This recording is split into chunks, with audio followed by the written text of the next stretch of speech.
तो एक छोटे से सत्संग में गुरुदेव भगवान हमें यही समझा रहे हैं कि जिस परमात्मा ने काशी में 18 लाख लोगों को छिका दिया और तुम्हारे ऊपर अगर कोई आपत्ति आएगी तो वो दूर है क्या? परमात्मा वही है, बस हमने भगत बनने की जरूरत है। क्या कह रहे हैं गुरुदेव?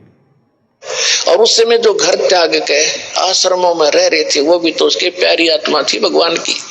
वो भगवान के लिए तो भटक रहे थे।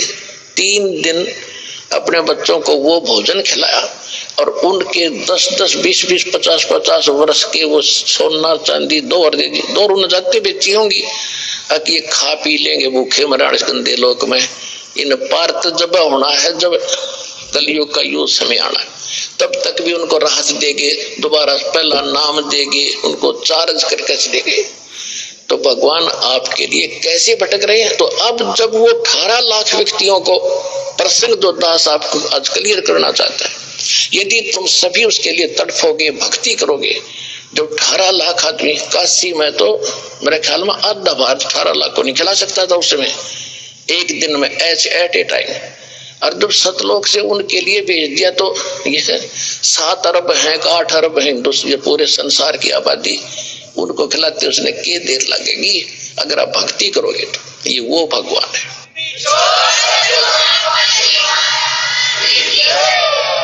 तो परमात्मा ने लिखा कि एक बार फिर सतयुग जैसा माहौल होगा यहाँ पर, जैसे सतयुग में सुख होता था। तो वो आएगा कहां से? आपकी भक्ति के कारण आपको भगवान सतलोक से भेजेगा। इस गंदे लोक का नहीं देगा हमें भगवान, ये तो भिखारी का लोक है। भगवान अपने भक्तों को अपने कर्जदार का खिलाएगा क्या? इस काल का खिलाएगा क्या? जिस काल में 21 ब्रह्मांड की संपत्ति और हमारे बाप से, हमारे गुरुजी से और भीख मांग रखी है, ये तप कर रखा है। तो अपने भक्तों के लिए भगवान सतलोक से व्यवस्था करेगा। आता हुआ यहीं से दिखाई देगा, सिस्टम से देगा परमात्मा। ब्रह्मा विष्णु महेश के माध्यम से परमात्मा यहां का मैनेजमेंट चलाएगा, लेकिन वो ब्रह्मा विष्णु महेश नहीं देंगे हमें, वो सतलोक से आएगा, परमात्मा देगा उनके माध्यम से।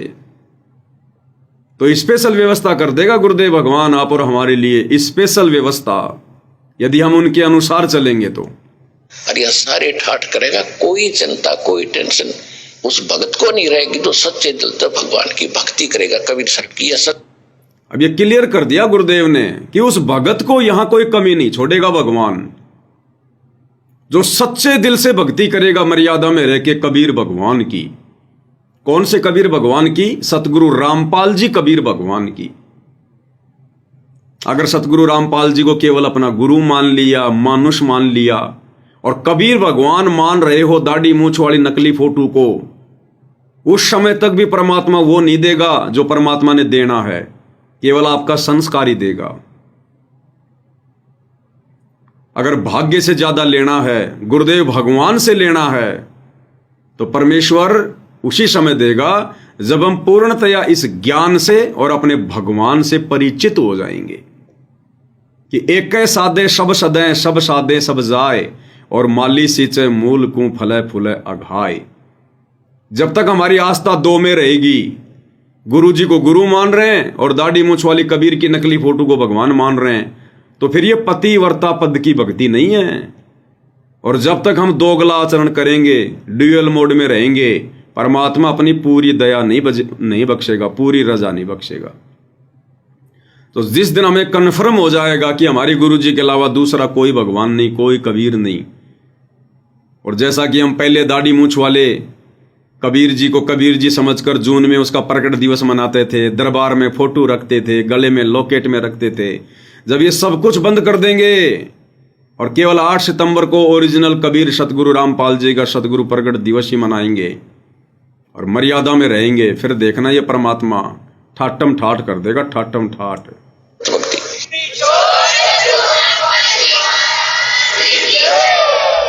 ये दास जो ये वचन बोल रहा है, ये किसी डोम भाट के गीत नहीं है, ये भगवान की बताई बातें हैं। और अभी आपको इतना लाभ नहीं मिल रहा, इसका कारण ये है कि अभी आप इतने दृढ़ नहीं हुए हो और इतनी भक्ति नहीं कर पाते हो जितनी मालिक चाहते हैं। क्योंकि क्या कह रहे हैं गुरुदेव? अभी पूर्णतया आपको पूरी राहत ना मिलने का मुख्य कारण क्या है? क्योंकि अभी हमें दृढ़ विश्वास नहीं है, और भगवान विश्वास के बिना पूरी रजा नहीं बख्श सकता। कहे कबीर सुनो भाई साधो, मैं तो हूं विश्वास में। क्या विश्वास है? सबसे पहला विश्वास तो ये कि सतगुरु रामपाल जी के अलावा धरती पर दूसरा कोई संत नहीं है। दूसरा विश्वास ये कि पूर्ण संत की भूमिका कबीर भगवान स्वयं निभाते हैं, इसलिए सतगुरु रामपाल जी के अलावा दूसरा कोई कबीर भगवान नहीं। और तीसरा, लोकलाज को त्याग कर ना किसी का दबाव मानेंगे, ना किसी के प्रेशर में आएंगे, भले घर छोड़ना पड़े, रिश्तेदारी छोड़नी पड़े, समाज छोड़ना पड़े, नौकरी छोड़नी पड़े, लेकिन मर्यादा नहीं तोड़ेंगे। उसके बाद देखना ये परमात्मा फिर क्या करेगा। फिर ये परमेश्वर वो करेगा जो हम सोच भी नहीं सकते। सबसे पहले मर्यादा। आप यहां से जाते हो, गांव में, घर में कोई ना कोई समस्या ऐसी काल पैदा करवा देता है, आपका नाम खंड हो जाता है। और परमात्मा कहते हैं, अनंत कोट बाजी तहा मन रचे सकल ब्रह्मंड, गरीब दास मैं क्या करूं यो काल करे जीव खंड। परमात्मा गरीबदास महाराज जी को, उस प्यारी आत्मा को बता रहे हैं, गरीबदास जी को बता रहे हैं कि मैं इतना समर्थ हूं, मैंने सारे ब्रह्मांड रच रखे। अनंत कोट बाजी तहा मन रचे सकल ब्रह्मांड, और गरीब दास मैं के करूं यो काल करे जीव खंड। कि ये काल मेरे से इनको तोड़ लेता है, इनका नाम खंडित करा देता है। यदि ये नाम पर डटे रहे तो न सारे सुख दो न मोक्ष दो, तो अंत में भगवान भी दुखी हो जाता है कि मैं क्या करूं, ये खंडित करवा देता है कोई न कोई बकवास करवा के, फिर मैं नहीं कर सकता, इनको कोई लाभ नहीं दे पाता, जिस कारण इनको अविश्वास हो जाता है। फिर ये मुझसे दूर चले जाते हैं, और फिर तो सदा दुखी रहना ही रहना है इनको, मेरे से दूर होकर के फिर सुख कैसा। तो पुण्यात्माओं, सबसे बड़ा काल ने अब ये जाल फैला रखा है कि आपका नाम खंडित करा देता है। फिर आप पर आपत्ति आनी है, इससे नाम भी ले रखा है, फिर अविश्वास हो जाता है, वहां भी गया था, मुझे कोई लाभ नहीं मिला, चलो कहीं और धक्के खा ले। तो फिर तो धक्के ही धक्के यहाँ से जाने के बाद। लेकिन इस ज्ञान के बाद आपको ऐसा विश्वास हो जाएगा जैसे काग जहाज का, फिर सूझ जाए और न ठोर। तो दास आपको पहले ज्ञान कराता है, फिर आपको नाम देता है, और फिर आपको समाधान भी देता है भगवान, फिर आपका मोक्ष ऐसे होगा।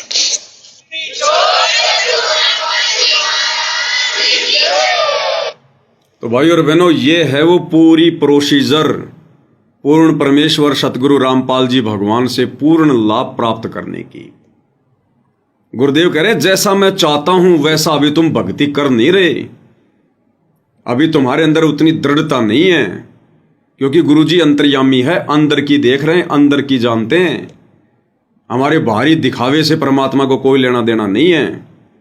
तो गुरुदेव भगवान कह रहे हैं कि तुम भक्ति मार्ग पर दृढ़ होकर नहीं चल पाते, तुम इतना विश्वास नहीं बना पाते, लोगों के कहने से लोकलाज में आकर तुम डगमग हो जाते हो, मन को कमजोर कर लेते हो, अविश्वास कर लेते हो,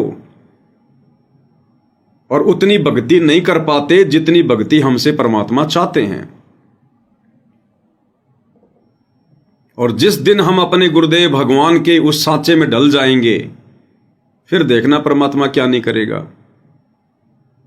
अरे यही तो है वो कबीर भगवान जिसने राजाओं को राज दे रखा है, ब्रह्मा विष्णु महेश को वो पदवियां दे रखी हैं, 33 करोड़ को देव पद दे रखा है, और ये दुनिया भर के छोटे मोटे ये व्यापारी, ये बिजनेसमैन, ये सब इसी भगवान के भिखारी हैं, सतगुरु रामपाल जी के। दुनिया जिसको सांवड़सा सेठ कहती है, जिसके मंदिर बना रखे हैं, यही है वो सांवड़सा सेठ जिन्होंने नरसिंह जी की 56 करोड़ की संपत्ति को भंडारे में लगवाकर, और जब समय आया तो परमात्मा ने बारिश करवा दी, बारिश। यही है वो परमात्मा। बस विश्वास ये गुरुदेव भगवान के ऊपर, और मर्यादा। और क्या कहा गुरुदेव ने कि तुम उतनी भक्ति नहीं कर पा रहे जितनी ये दास चाहता है, और भाइयों और बहनों, वर्तमान 2025 तक भी 90% संगत उतनी भक्ति नहीं कर रही है, नहीं कर पा रही है, ना मर्यादाओं में रह पा रही है जितना गुरुदेव भगवान चाहते हैं। एक सत्संग में गुरुदेव भगवान ने बिल्कुल क्लियर किया है कि कैसे हमारा मोक्ष होगा। हमने कितना संसार से उल्टा हटना पड़ेगा, कितना भक्ति की तरफ हमने ज्यादा ध्यान लगाना पड़ेगा। उसके बाद आपको बताएंगे फिर वर्तमान में संगत क्या कर रही है। तो इस सत्संग में गुरुदेव भगवान बिल्कुल क्लियर कर रहे हैं, अगर मुक्ति प्राप्त करनी है तो गुरुदेव ने बताया 80% समय भक्ति में। अब लगा लो हिसाब, 24 घंटे का 80% कितना होता है, यानी 6 घंटे रात्रि विश्राम के छोड़ दो, बाकी 16 घंटे हमने परमात्मा की भक्ति में, नाम उठत नाम बैठत नाम सोवत जागवे, नाम खाते नाम पीते नाम शेती लागवे।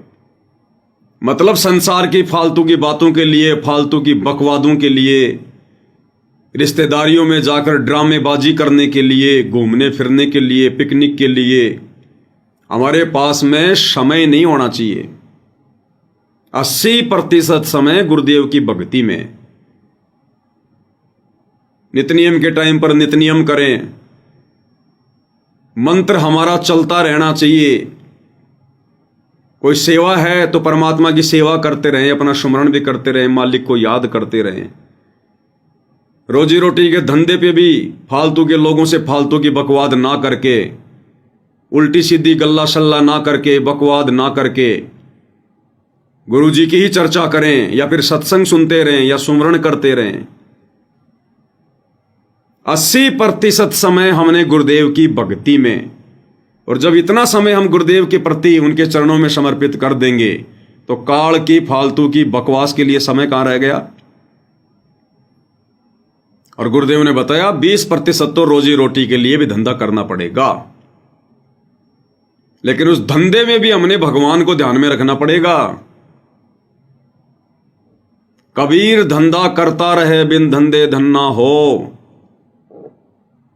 और वो नर भूले भूल में जो धंधे द्यावत ना। वो धंधा करते करते भी हमने भगवान को याद रखना है, गुरु जी को याद रखना, अपनी भक्ति करते रहना है। तब जाकर भाई और बहनों हम मुक्ति के अधिकारी बनेंगे।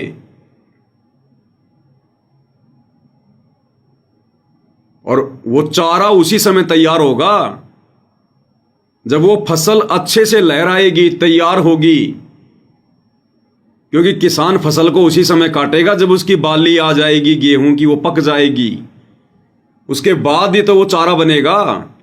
तो जब परमात्मा देख लेगा कि ये आत्माएं पूर्णतया समर्पित होती जा रही हैं, इनको आत्म कल्याण की चिंता सताती जा रही है, अब इनका एकमात्र टारगेट केवल शतलोक बन गया, मोक्ष बन गया, उसके बाद फिर परमात्मा ये चारा भी देगा, ये पशुओं का चारा भी देगा, ये भौतिक संपत्ति भी देगा परमात्मा। तो 80%, पहले सुनिए गुरुदेव के मुख कमल से ये वाला सत्संग। भगवान उसी समय मिलेगा जब माया के पीछे हम कम भागेंगे। भगवान उसी समय मिलेगा जब माया के पीछे हम कब भागेंगे, कम। और आज गुरुदेव कह रहे हैं 80% हम माया के पीछे दौड़ रहे हैं, 80%, 90% माया के पीछे। तो हम तो बिल्कुल उल्टा कर रहे हैं, हम तो बिल्कुल विपरीत कर रहे हैं परमात्मा के विधान के, और फिर इंतजार कर रहे हैं हम लोग सुख प्राप्ति का।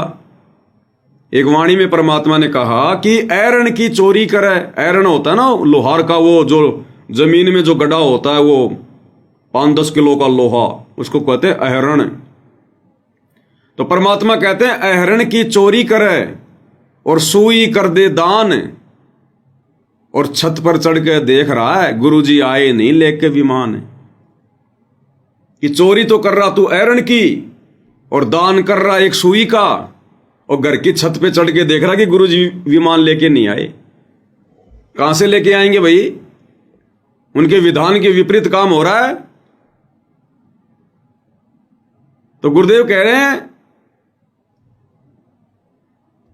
भगवान उसी समय मिलेगा जब हम माया के पीछे कम दौड़ लगाएंगे, कम भागेंगे।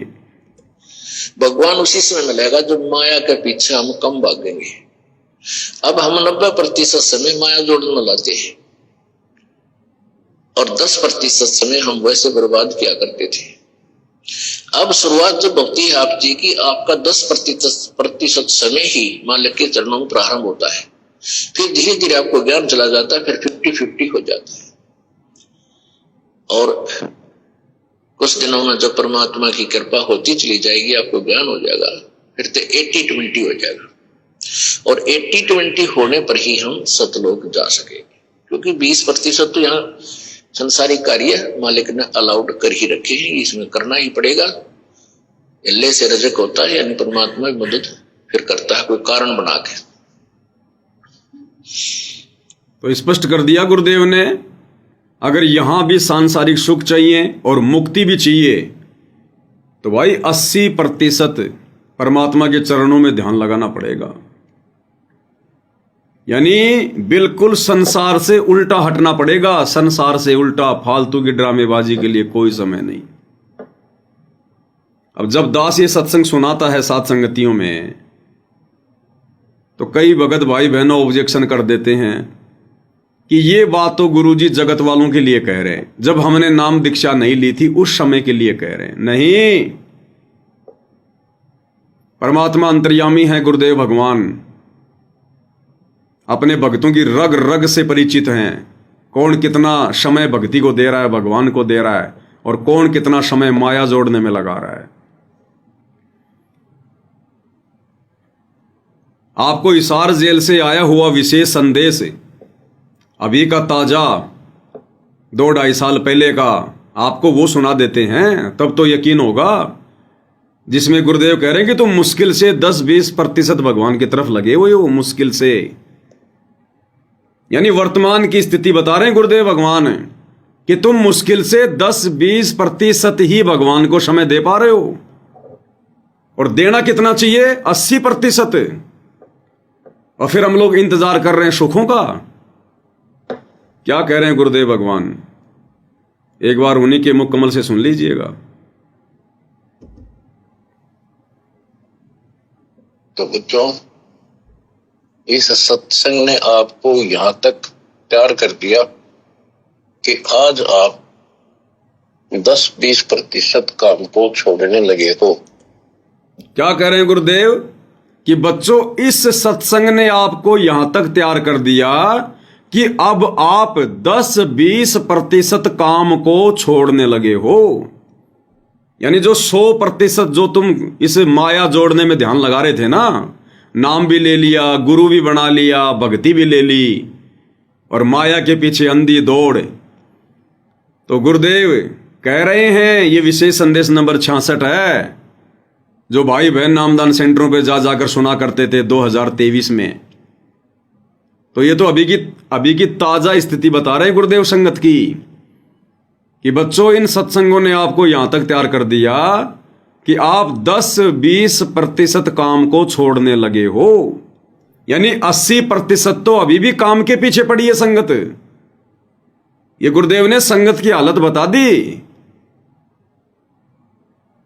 हालत कि मुश्किल से 10-20% ही तुम भक्ति पे लगे हो, और लगना पड़ेगा 80%। ध्यान से सुन लो।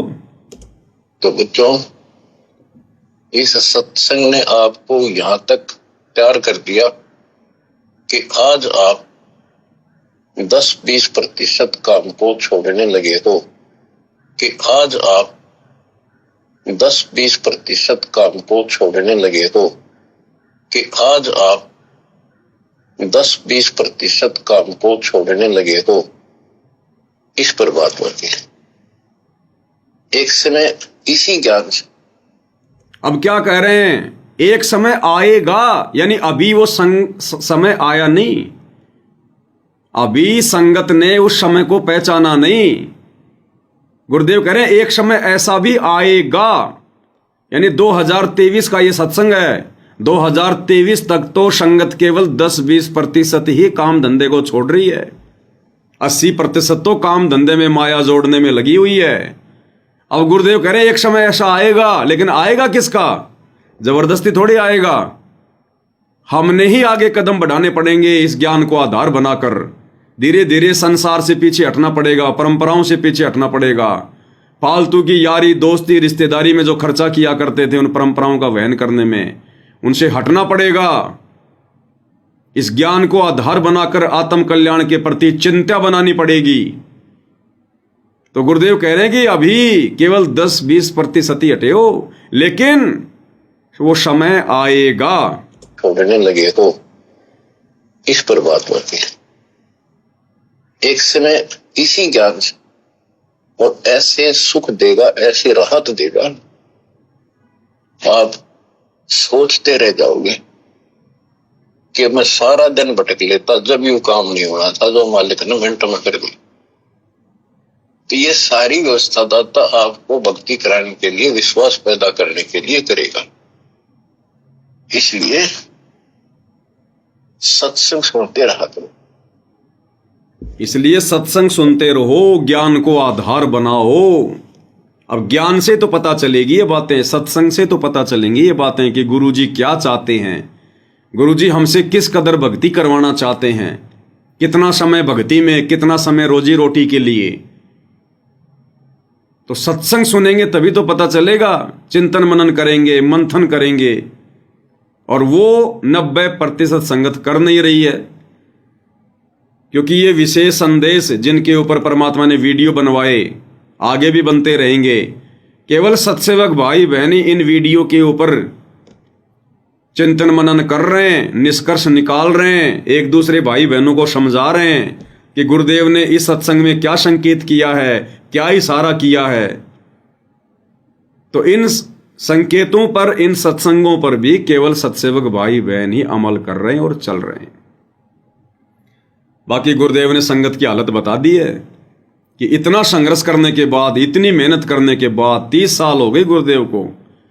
अरे गुरुदेव भगवान का तो 100% समय केवल आप और हमें ज्ञान समझाने में, और हम नीच आत्माओं का मुश्किल से 10, 15, 20% समय भक्ति में।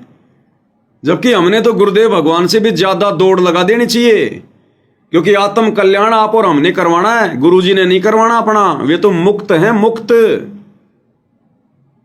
84 लाख योनियों से आप और हमने बाहर निकलना है। गुरुदेव भगवान ने तो बनाई है 84 लाख योनियां।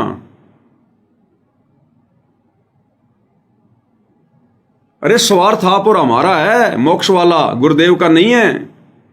ये मेहनत आप और हमने करनी चाहिए, और मेहनत कर रहे हैं गुरुदेव भगवान। फिर भी हम लोग सुखों की उम्मीद कर रहे हैं। तो परमात्मा कहते हैं पहले कुछ करना पड़ेगा, उसके बाद ये परमात्मा फिर 2 कदम आगे बढ़ेगा। जय तू चाले 1 कदम, मैं चालूं कदम 60, और जय तू हो जा काठ का, मैं हो जाऊं लोहे की लाठ। तो गुरुदेव ने बिल्कुल क्लियर कर दिया है। और सुख मिलेगा तो इसी भक्ति से, इन्हीं सत्संगों को आधार बनाकर भक्ति करने से, मर्यादाओं को निभाने से। दूसरा, धरती पर ना कोई संत है, ना कोई सत्संग है, और ना ऐसी कोई गोली दवाई मिलती कहीं जिसको खा लेंगे पी लेंगे तो धन आ जाएगा।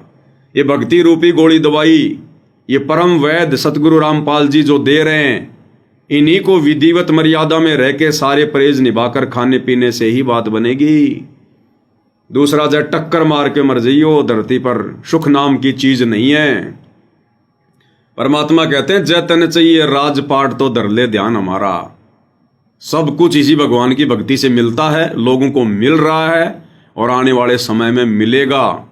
बाकी सब भिखारी हैं, दाता एक राम, भिखारी सारी दुनिया। तो इस सत्संग में गुरुदेव भगवान ने बिल्कुल क्लियर कर दिया है भाई और बहनों। अब विश्वास कैसे हो हमें, क्योंकि विश्वास बिना भक्ति नहीं बनेगी, विश्वास बिना दृढ़ता नहीं आएगी। तो उसके लिए गुरुदेव भगवान बार बार सत्संगों में फिर इन बातों का जिक्र करते हैं कि ये दास कौन है, कब पहचानोगे फिर। तो एक सत्संग में गुरुदेव भगवान ने बिल्कुल क्लियर कर दिया 13वें अंश के विषय में कि वो 13वां अंश कौन होगा, 13वां वंश कौन होगा।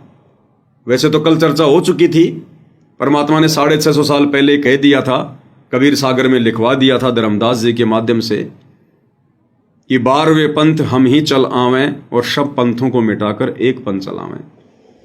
तो कबीर परमेश्वर स्वयं हमारे गुरुदेव भगवान ही हैं जो गरीबदास जी के 12वें पंथ में आ चुके हैं। 13वां पंथ सन 1994 से शुरू कर चुके हैं और वो 13वां वंश स्वयं कबीर भगवान होगा, स्वयं कबीर ही होगा। उस 13वें पंथ का मार्गदर्शक कौन होगा?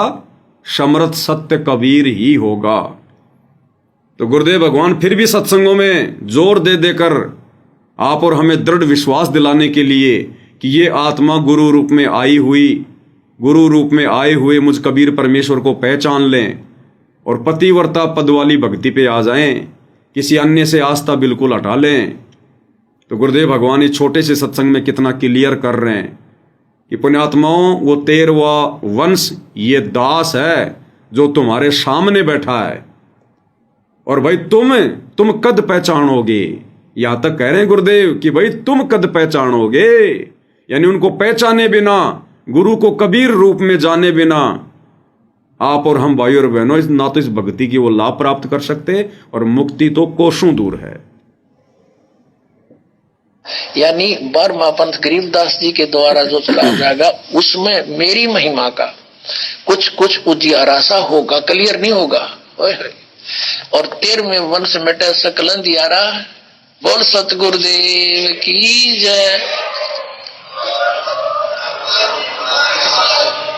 अब सुनियो, ये 13वां वंश ये दास है जो आपके सामने बैठा है। भाई बच्चों, आप कद पहचानोगे। क्लियर कर दिया गुरुदेव ने कि 13वां वंश ये दास है बच्चों जो तुम्हारे सामने बैठा है। यानी गुरुदेव भगवान सत्संग करते समय कह रहे हैं कि ये 13वां वंश ये दास है, रामपाल दास जो तुम्हारे सामने बैठा है। भाई बच्चों, तुम कब पहचानोगे? अब ये पहचान भाई और बहनों जबरदस्ती ना करवाई जाती है, ना जबरदस्ती पहचान हो सकती है। अब इसके लिए युगों युगों के दृढ़ भक्ति संस्कार चाहिए। पिछले जन्म से होत हैं पूर्ण हंस मुराद। पिछले जन्म से। और एक सत्संग में गुरुदेव ने बिल्कुल क्लियर कर दिया भाई और बहनों, ये जो मंत्र वगैरह हमें गुरुदेव ने दिए ना, गुरुदेव कहते हैं इन मंत्रों का कोई विशेष रोल नहीं है कि तुम भक्ति पे दृढ़ हो जाओगे। ये मंत्र तो केवल संसार से हमारा ध्यान भटकाने के लिए, बाकी पार तो परमात्मा ने करना है ना। हम अपनी भक्ति से लाख जन्म पार नहीं हो सकते। गुरुदेव ने कई बार कह दिया, दास ने आपको सुना भी दिया। ये तीनों समय की आरती, सत्संग सुनना, मंत्र जाप करना, ये इतना कोर्स गुरुदेव भगवान ने हमें क्यों दिया है अलग अलग? हमारा ध्यान इस संसार में ना जाए, काल की व्यवस्थाओं में ना जाए, हम भटके नहीं और हमारा चिंतन मनन हमारे गुरुदेव के चरणों में रहे, उनके आसपास रहे। इसलिए परमात्मा ने हमारे को काल की तरफ से बिजी करने के लिए, व्यस्त करने के लिए, क्योंकि ये हमें भटकाएगा, भरमाएगा, तो सत्संगों से हमें जानकारी मिलेगी। और मंत्र जाप करेंगे तो भक्ति की शक्ति आएगी। लेकिन इन सब से भी कुछ नहीं हो सकता जब तक हमारे युगों युगों के संस्कार मजबूत ना हो। तो पिछले जन्म से होत हैं पूर्ण हंस मुराद, ये भी जरूरी है। सत्संग सुनना भी जरूरी है, मंत्र जाप करना भी जरूरी है, पांचों यज्ञ भी जरूरी हैं। लेकिन मात्र ये सब कुछ करते करते ही हम मुक्ति प्राप्त नहीं कर सकते। इन बातां के पाइए कर सतगुरु नजर निहाल, राजी कर सतगुरु रूठे नू।